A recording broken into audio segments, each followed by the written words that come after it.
pumps, much better filters, and it is slightly shrunk to scale to even be able to fit within that side of the street.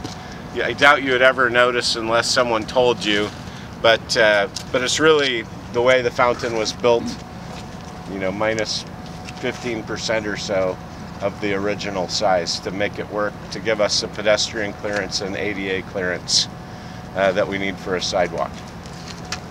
How's that? Where does the cars go? Oh, good show. Yeah, come on over and just kind of peek through here. And we'll get a better view at the south end too. I'll let you in the fence there and we can actually look at it.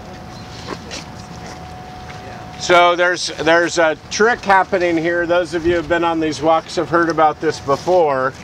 A wide travel lane, a good sized travel lane is 11 feet. There are some cities experimenting with like 9-foot travel lanes. But we found some cities that were applying this trick and it seems to work well. So that's not the last layer of asphalt. The last layer of asphalt will actually lip a little bit over the concrete that you see. And so 1 foot on each side of this asphalt onto the curb is actually your travel lane. So you actually have 11 feet as your travel lane, 1 foot on concrete and 10 feet on asphalt. And what that's going to do is it's going to make you feel uncertain about whether you're supposed to be on the concrete or not. And that's going to cause you to slow down quite a bit. It's just as wide as any other street, but it gives you an optical illusion that it's more narrow. So you get the safety from the width, but because you're straddling the concrete, you're going to slow way down and it will make it much safer for pedestrians. So the concrete part that kind of curves up like this will be covered? Right.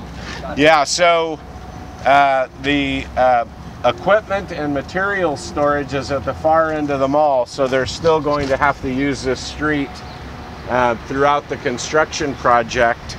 And then at the very end, then they'll put the last layer of asphalt and do the striping on the entire project when they don't have to use it anymore for the big trucks or heavy equipment. So you see a 2-lane street, 1 in each direction.